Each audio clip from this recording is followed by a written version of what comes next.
Chris Windom is the next driver we're talking about here on our 2024 High Limit season previews. Chris Windom just recently announced as the new driver of the Vermeer Motorsports number 55. That car is crew chiefed by Clinton Boyles.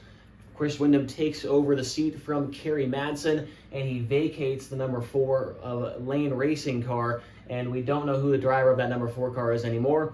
But Chris Windom in a great opportunity now. That is a great race car, one that has been traveling up and down the road with the All-Stars for a number of years now and has been around for a long time. They are a very experienced team, and I think could help improve a lot of numbers on this board next year for the driver out of Canton, Illinois.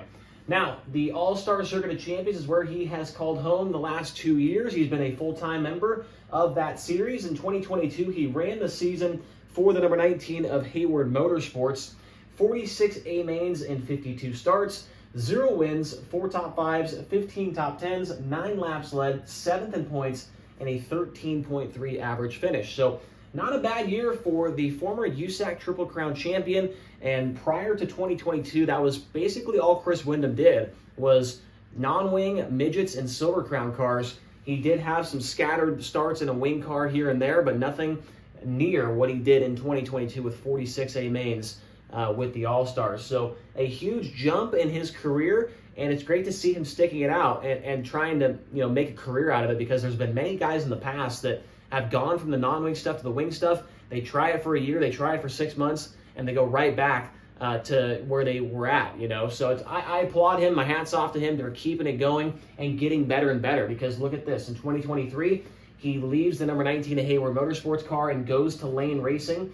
He makes 39 A mains out of 40 starts, 0 wins, jumps up to 9 top 5 finishes, 23 top 10s, 0 laps led, a second place finish in the point standings, and 10.3 average finish. He drops that down 3 positions last year in that number 4 car. So a good year for Chris Windom, still not quite able to knock off one of those wins, but all these numbers improve, and that second place in points, that's pretty darn good. Obviously, there was a lot of guys that had injuries or did not run the full season. Chris Windom was actually the only driver, I believe, with the All-Stars last year to run every single race.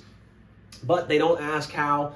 They just look at the numbers, and they see that he finished second in the point standings, which is a great accomplishment for him. Now, his World of Outlaws career, not really much to talk about there. Between 2020 and 2023, he has 15 appearances with the World of Outlaws and 5 A-main events, 0 wins, 0 top 5s, 0 top 10s, and 0 laps led. Most of those races coming at Eldora, and I think he had 1 at Attica as well. So not a whole lot of experience when it comes to World of Outlaws racing. But when you're running the All-Stars full time, there isn't many weekends where you can get away and go run with the Outlaws. Now, just right below that, the miscellaneous stuff, the more in-depth numbers for the number 55 of Chris Windom. In 2022, he had a plus 43 in the plus-minus department in the features. So that means he was passing more cars than he was getting passed by. 16.7 qualifying average, 13 dash appearances, and 19 B-main appearances in 2022. So that's definitely something he was hoping to clean up the next season, and he sure as heck did it. 2023 plus 105 in the features. That is a number, when I read that, I had to do a double take. I was very shocked to see he had passed 105 cars throughout the year in the A-main events. Qualifying average did dip down a little bit to 17.0, and the dash appearances went down a little bit as well, with 10 and just 6 B-main appearances in 2023, so a big improvement in that department. So, SprintCarRatings.com has Chris Windom over the last 2 years as the 62nd best wing sprint car driver in the country. Does not have any 410 wins in those 2 years. And speaking of that, right below that, big wins, he doesn't have any wins. As far as I could find, I was looking around for a good half an hour earlier just to make sure I didn't miss anything. I try to follow up with things as closely as I can, but I couldn't remember of any wins for Chris Windom with the wing on, and I couldn't find any stats that showed that either. But he does have some close calls. He has 7 podium finishes with the All-Stars. He also had 2 more with the Fast Series in Ohio. So he has been close to those wins, hasn't quite been able to get the monkey off his back yet. So we've seen him have some speed here and there, and hopefully that continues, or maybe gets a little bit better with this new team. Now, in the strengths department for Chris Windom, he is getting better and better with the limited experience that he has in a wing car. You look at these numbers here, you look at these numbers here, they are getting better and better. It's the same thing down here with the exception of the qualifying average, but I think that will improve next year with that Vermeer Motorsports 55. This is the best opportunity that he has ever had in his wing career. This is an established team, a team that has been on the road for a number of years, has had some great drivers in the past. They've got all the stuff you need to be successful with. Clinton Boyles, the crew chief, has learned a lot over the last couple of years as far as turning the wrenches and things like that. And I think that it's going to be a fun pairing as well between Chris Windom and Clinton Boyles, which is a big thing in sprint car racing, is that camaraderie, that teamwork. Obviously, you want to be able to show up to the racetrack and be happy with the guys that you're with, and that could be something that helps him out in the long run when you're down to the 45th or 50th race of the year. Other things on that board, good at passing cars. We see that right here at plus 43 and plus 105. Like I said, I was surprised when I saw those numbers, but that's a good thing.